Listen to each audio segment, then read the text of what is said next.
حضرات محترم، ماہ ذی الحج جس طرح ابراہیم علیہ السلام کی یاد دلاتا ہے، اس طرح اور بھی بہت سی شخصیات اس مہینے میں یاد آتی ہیں۔ آج 19 ذی الحج ہے۔ 18 ذی الحج کو سیدنا عثمان رضی اللہ تعالیٰ عنہ کی شہادت ہے، تو یہ مہینہ جامع القرآن ذو النورین سیدنا عثمان رضی اللہ تعالیٰ عنہ کی یاد بھی دلاتا ہے۔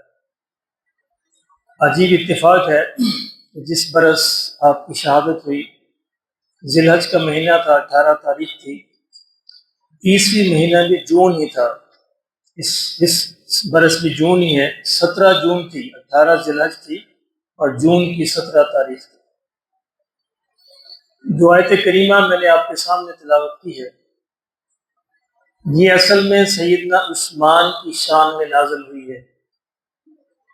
قرآن مجید کی بہت ساری آیات صحابہ کی شان میں نازل ہوئی ہیں۔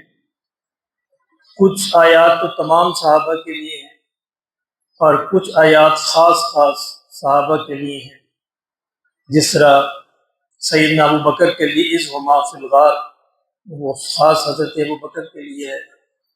اس طرح یہ آیت ان لوگوں کے لیے ہے جنہوں نے نبی صلی اللہ علیہ وسلم کے ہاتھ پر بیعت کی، اور کس موضوع پر بیعت کی وہ انشاءاللہ میں بات کرتا ہوں۔ پہلے آیت کا ترجمہ سنیے۔ فرمایا کہ لقد رضی اللہ عن المؤمنین، اللہ ان مومنین سے راضی ہو گیا۔ اللہ اکبر، یعنی ہماری پوری زندگی کا مقصد اللہ کو راضی کرنا ہے۔ رضا الہی مقصد ہے کہ اللہ راضی ہو جائے اور ہم کامیاب ہو جائیں، جنت میں چلے جائیں۔ اور یہ وہ ہستیاں ہیں جن کے بارے میں اللہ سرٹیفکیٹ عطا فرما رہے کہ اللہ راضی ہو گیا۔ اب رہ کیا گیا؟ یعنی ایک سرٹیفکیٹ تو اللہ نے تمام صحابہ کو عطا فرمایا، رضی اللہ عنہم ورضوا عنہ، یہ بھی قرآن مجید میں موجود ہے۔ اور یہ سرٹیفکیٹ خاص سیدنا عثمان اور ان کے جو وہاں پہ موجود تھے بیعت میں سارے صحابہ، ان کے لیے ہے کہ لقد رضی اللہ عن المؤمنین، اللہ ان مومنین سے راضی ہو گیا۔ اور جب اللہ ایک دفعہ اپنے راضی ہونے کا اعلان کر دے تو پھر اللہ ناراض نہیں ہوتا۔ کہتے ہیں اپنے الفاظ ہم واپس لیتے ہیں، اللہ اپنے الفاظ واپس نہیں لیتا۔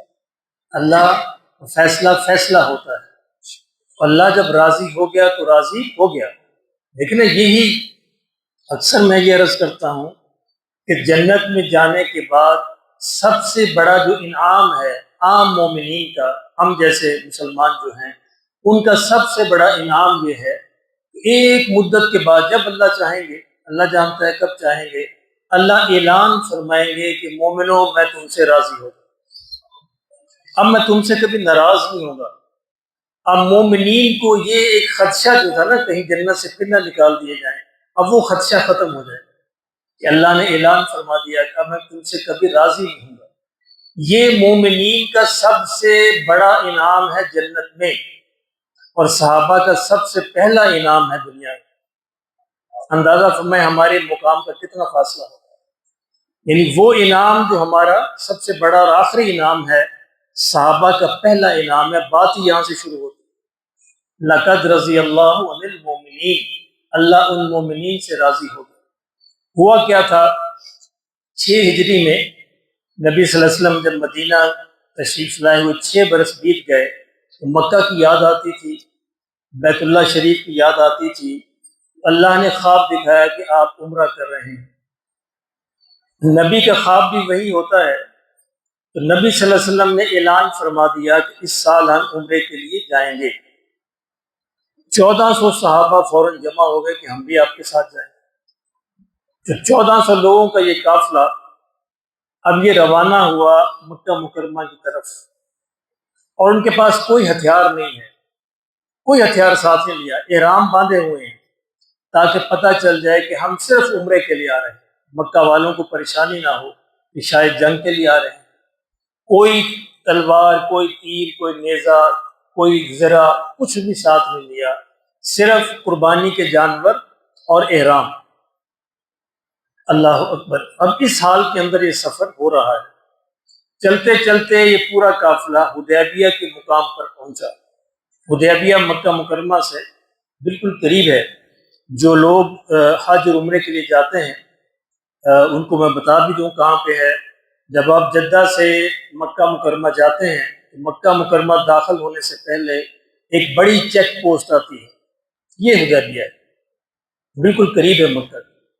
تو حدیبیہ کے مقام پر نبی صلی اللہ علیہ وسلم جا کر ٹھہر گئے، اپنے خیمے لگا لیے۔ مکہ والوں کو خبر ہوئی کہ مسلمان 1400 کا قافلہ ہے، بڑا قافلہ آیا ہے، تو مکہ والوں نے کہا کہ یہ تو ہماری انا کا مسئلہ ہے، ہم داخل نہیں ہونے دیں گے، عمرہ نہیں کرنے دیں گے۔ تو بات ہوتی رہی، مذاکرات ہوتے رہے کہ ہم دیکھو ہمارے پاس ہتھیار بھی نہیں ہے، احرام ہم نے باندھے ہوئے ہیں، ہمارا مقصد صرف عمرہ کرنا ہے، عمرہ کر کے ہم واپس چلے جائیں۔ تو مکہ والوں نے کہا کسی بھی صورت آپ کو ہم داخل نہیں ہونے دیں، یہ ہماری عزت کا بے عزتی کا مسئلہ ہے۔ نبی صلی اللہ علیہ وسلم نے سیدنا عثمان کو بھیجا مکہ مکرمہ کہ تم جا کر مذاکرات کرو، ان سے بات چیت کرو کہ ہمارا مقصد یہ ہے۔ سیدنا عثمان رضی اللہ عنہ تشریف لے گئے مکہ مکرمہ۔ مکہ مکرمہ والوں سے مذاکرات کیے، انہوں نے انکار کر دیا۔ انہوں نے حضرت عثمان سے کہا کہ تم آ گئے ہو، تم طواف کر لو، تم عمرہ کر لو، تمہیں ہم اجازت دیتے ہیں۔ اللہ اکبر۔ سیدنا عثمان نے کہا یہ کیسے ہو سکتا ہے کہ میرے محبوب کے پیچھے انتظار کرو، میں عمرہ کرتا ہوں، ان کے بغیر تو میں نہیں کروں گا، یہ ممکن ہی نہیں ہے کہ عثمان تنہا عمرہ کر لے۔ صاف جواب دے دیا۔ اب مکہ مکرمہ والوں کو اس سے ضد آئی، اچھا تم ہماری بات نہیں مانتے، انہوں نے کہا تمہیں ہم واپس نہیں جانے دیں، روک لیا اپنے پاس زبردستی کہ تمہیں ہم واپس نہیں جانے دیں۔ اب حضور صلی اللہ علیہ وسلم انتظار فرماتے رہے، ایک دن انتظار کیا، اگلے دن انتظار کیا، اب نہیں آئے، عثمان نہیں آئے۔ اور اسی دوران افواہ یہ پھیل گئی کہ حضرت عثمان کو مکہ والوں نے شہید کر دیا۔ افواہیں پھیلتی ہیں اس طرح کے موقع پر۔ نبی صلی اللہ علیہ وسلم کو بڑا دکھ ہوا، بڑا غم ہوا، آپ نے سارے صحابہ کو جمع کیا۔ یہ وہ موقع ہے جس کو قرآن بیان کر رہا ہے۔ حدیبیہ میں ایک درخت تھا، اس درخت کے نیچے جمع ہوئے سارے، اللہ یہی فرما رہا ہے لَقَدْ رَضِيَ اللَّهُ عَنِ الْمُؤْمِنِينَ، اللہ ان مومنین سے راضی ہو گیا، اِذْ يُبَايِعُونَكَ، جب وہ آپ سے بیعت کر رہے تھے، تحت الشجرہ، درخت کے نیچے۔ اس درخت کا بھی ذکر کیا، اس بیعت کا بھی ذکر کیا کہ بیعت کس بات پر تھی؟ بیعت اس بات پر تھی کہ نبی صلی اللہ علیہ وسلم نے صحابہ سے کہا کہ ہمارا مقصد تو لڑائی نہیں تھا، لیکن اب چونکہ انہوں نے ہمارے ایک بے گناہ ساتھی کو شہید کر دیا جس سے کوئی جرم نہیں تھا، اور وہ ہے بھی ذوالنورین۔ ذوالنورین کا مطلب پتہ ہے کہ دو نوروں والے۔ سیدنا عثمان کے نکاح میں حضور کی دو بیٹیاں تھیں، اللہ اکبر۔ کسی نبی کی دو بیٹیاں کسی کے نکاح میں آئیں، یہ اعزاز صرف سیدنا عثمان کو حاصل ہے۔ اور حضور نے فرمایا صلی اللہ علیہ وسلم اگر میری اور بیٹیاں بھی ہوتی اور وہ انتقال کرتی رہتی وہ بھی میں باری باری عثمان کے نکاح میں دیتا رہتا۔ یہ قدر و منزلت تھی عثمان کی میرے آقا کے دل میں، اندازہ فرمائیں۔ یعنی لوگ کس طرح دیکھ بھال کے بیٹی کی شادی کرتے ہیں، آپ سب حضرات کے علم میں ہیں، آپ بیٹیوں بیٹوں والے ہیں، کتنی دیکھ بھال کی جاتی ہے، کتنی پرکھ کی جاتی ہے، کتنی احتیاط کی جاتی ہے۔ تو سیدنا عثمان کے بارے میں نبی صلی اللہ علیہ وسلم کا یہ ارشاد تھا تم اس شخصیت کے مالک ہیں، اگر میری اور بیٹیاں بھی ہوں ان کے انتقال ہوتے رہیں۔ پہلے سیدہ رقیہ کا نکاح کیا، اور سیدہ رقیہ جو ہے وہ 2 ہجری میں جب غزوہ بدر ہو رہا تھا انتقال فرما گئی، اور اس کے بعد سیدہ ام کلثوم کا نکاح آپ نے حضرت عثمان سے کیا، اور ساتھ یہ ارشاد فرمایا۔ تو یہ اعزاز بھی حضرت عثمان کو حاصل ہے۔ تو اللہ فرما رہے ہیں کہ جب وہ درخت کے نیچے بیعت کر رہے تھے تو حضور نے صحابہ سے کہا کہ چونکہ ہمیں یہ خبر ملی ہے کہ سیدنا عثمان کو شہید کر دیا گیا اور یہ بغیر کسی جرم میں، اب ہم ان کا بدلہ لیں گے، ان کا بدلہ لیے بغیر ہم واپس نہیں جائیں گے۔ کون اپنی جان دینے کی میرے ہاتھ پر بیعت کرتا ہے؟ یہ بیعت لڑائی کی بیعت نہیں تھی، جان دینے کی بیعت تھی کہ کون اپنی جان عثمان کے لیے قربان کرنے کی میرے ہاتھ پر بیعت کرتا ہے۔ 1400 صحابہ میں سے کوئی ایک بھی نہیں بچا جس نے بیعت نہ کی، سب نے بیعت کی۔ اور اللہ اکبر، اللہ فرماتے ہیں کہ جب وہ بیعت کر رہے تھے فَعَلِمَ مَا فِي قُلُوبِهِمْ، تو تمہارا اللہ جانتا تھا ان کے دلوں میں جو کچھ ہے۔ کیا تھا؟ ان کے دلوں میں سچائی تھی، ان کے دلوں میں محبت تھی، ان کے دلوں میں ایمان تھا، ان کے دلوں میں اخلاص تھا، ان کو دلوں میں نبی کے لیے جان دینے کا جذبہ تھا۔ اللہ فرماتے ہیں یہ جان کے میں نے کہا کہ لقد رضی اللہ، اللہ ان مومنین سے راضی ہوگا۔ دلوں کے حال اللہ ہی جانتے ہیں۔ فَعَلِمَ مَا فِي قُلُوبِهِمْ، اللہ نے جان لیا تھا ان کے دلوں میں جو کچھ۔ تو اس جذبے کے ساتھ سب بیعت کر رہے تھے۔ آپ اندازہ فرمائیں، ہتھیار کوئی نہیں ہے، احرام باندھے ہوئے ہیں، قربانی کے جانور ہیں، اس عالم کے اندر بھی کہا کہ یا رسول اللہ ہماری جانیں آپ پہ قربان، کوئی مسئلہ نہیں، ہتھیار نہیں ہے تو کوئی بات نہیں، ہم بغیر ہتھیاروں کے بھی لڑیں گے اور عثمان کا بدلہ لے کے جائیں گے۔ ایک ایک صحابی نے بیعت کی۔ اب جب سب پورے ہو گئے، اب باری رہ گئی عثمان کی۔ اب یہ امکان تھا نا عثمان، یہ امکان موجود تھا کہ شاید عثمان زندہ ہو۔ تو حضور نے فرمایا اچھا عثمان کی طرف سے بھی بیعت کرتا ہے۔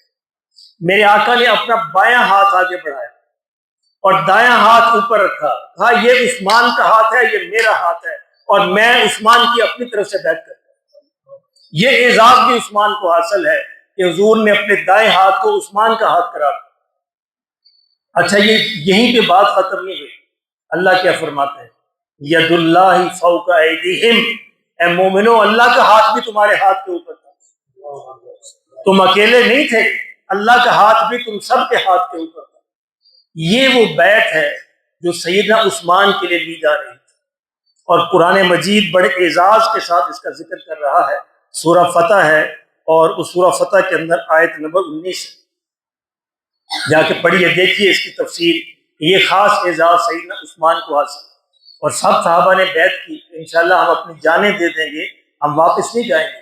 اور حضور نے اپنے ہاتھ کو حضرت عثمان کا ہاتھ قرار دے کر بیعت کی، لیکن تھوڑی دیر کے بعد خبر ملی کہ سیدنا عثمان جو ہے وہ ان کو شہید نہیں کیا گیا، وہ زندہ ہیں اور وہ واپس تشریف لے آئے۔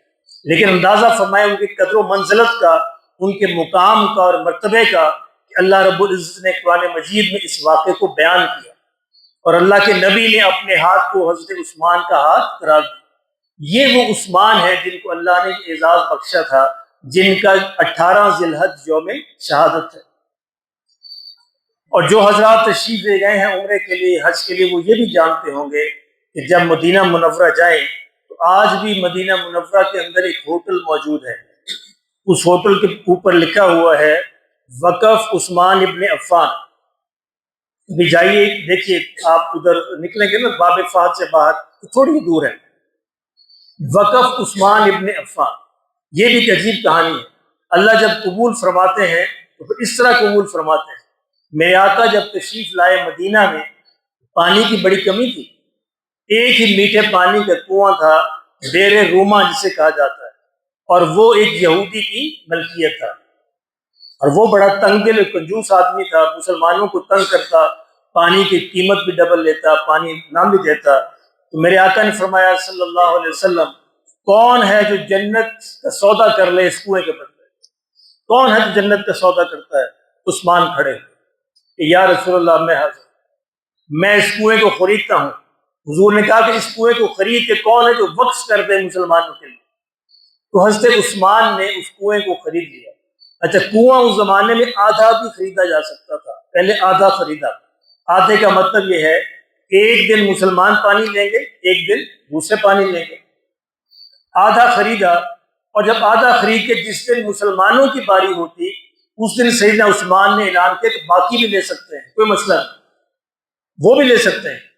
لیکن بعد میں دیکھا کہ دوسرے دن پھر وہ تنگ کرتے ہیں، تو آپ نے مزید پیسے دے کر پورا کنواں خرید لیا اور اس کو وقف کر دیا، اور سب کے لیے کر دیا، صرف مسلمانوں کے لیے نہیں، یہودی، عیسائی، منافقین جو بھی ہیں، سارے کے سارے اس وقف سے پانی لے سکتے ہیں۔ وہ وقف آج تک قائم ہے، کنواں بھی موجود ہے۔ اللہ آپ کو دیکھنے کی توفیق عطا فرمائے، سب کو بار بار نصیب فرمائے۔ اچھا، وہ پہلے تو کنواں ہی تھا، بعد میں اس کے کچھ اور زمینیں خرید لی گئیں، اس کے ارد گرد باغات لگ گئے کھجوروں کے، اور وہ سارے کے سارے وقف ہو گئے۔ وہ وقف چلتا رہا سیدنا عثمان کی زندگی میں، بعد میں بھی صحابہ کی زندگی میں، اور سیدنا عثمان کے نام سے ہی وہ یاد رکھا، اور وہ چلتے چلتے ہزاروں وقف ہوئے، یعنی ہزاروں صحابہ کے سارے زمانے کے ساتھ ساتھ ختم ہو گئے، بھول گئے، کہاں چلے گئے اللہ جانتا ہے، لیکن یہ وقف آج بھی قائم ہے۔ اور اسی وقف کی آمدنی سے یہ جو جس ہوٹل کا میں ذکر کر رہا ہوں، یہ ہوٹل خرید کر بھی سیدنا عثمان کے لیے صدقہ جاریہ کر دیا کہ ان کا صدقہ، ان کا ثواب ان کو ملتا رہے گا۔ تو یہ ہوٹل آج بھی موجود ہے، وہ کنواں بھی موجود ہے، اور وہ وقف بھی موجود ہے، اور بینک کے اندر آپ کے نام کا اکاؤنٹ بھی موجود ہے، چل رہا ہے جب تک اللہ چاہے۔ جب اللہ قبول فرمائے تو پھر اللہ اس طرح قبول فرماتے ہیں۔ اللہ ان حضرات کی محبت ہمیں نصیب فرماتے ہیں۔ سیدنا عثمان کا جو سب سے بڑا پیغام جو نوجوانوں کے لیے، آخری بات عرض کرتا ہوں، خاص طور پر آج کے نوجوان کے لیے، وہ ہے حیا۔ آنکھوں میں ایک حیا ہونی چاہیے۔ ویسے تو بوڑھے بھی یعنی اس کی ضرورت ہے کہ بوڑھے بھی کسی عورت کو دیکھے بغیر آگے نہیں بڑھتے، یعنی جب بازار میں ہو، رستے میں ہو، تو جب تک کسی عورت کو تسلی سے دیکھ نہ لیں ہماری قوم آگے نہیں بڑھتی۔ اللہ ہمارے حال پر رحم فرمائے۔ شعوری طور پر اس عادت کو خدا کے لیے ٹھیک کیجیے۔ یہ سوچئے کہ یہ میری ماں بھی ہو سکتی ہے، بہن بھی ہو سکتی ہے، کوئی بھی ہو سکتا ہے۔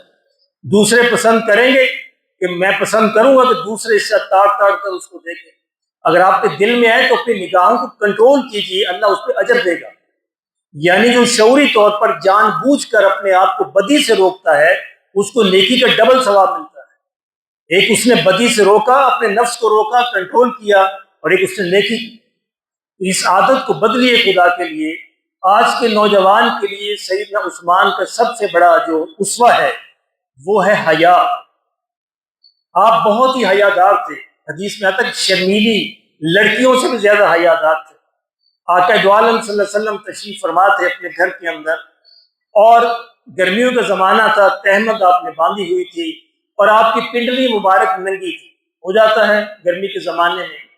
سیدنا ابوبکر صدیق جو حاضر ہوئے، حضور لیٹے رہے، ویسے آپ نے پنڈلی مبارک نہیں ڈھکی، اور سیدنا عمر آئے، حضور ویسے ہی بیٹھے رہے، لیٹے رہے، اور آپ نے اپنی پنڈلی مبارک نہیں ڈھکی۔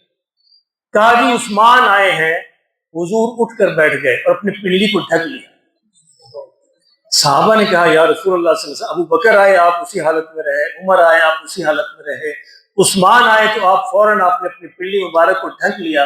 تو صحیح اس موقع پر میرے آقا نے فرمایا صلی اللہ علیہ وسلم، عثمان سے تو فرشتے بھی حیا کرتے، میں کیوں نہ حیا کروں؟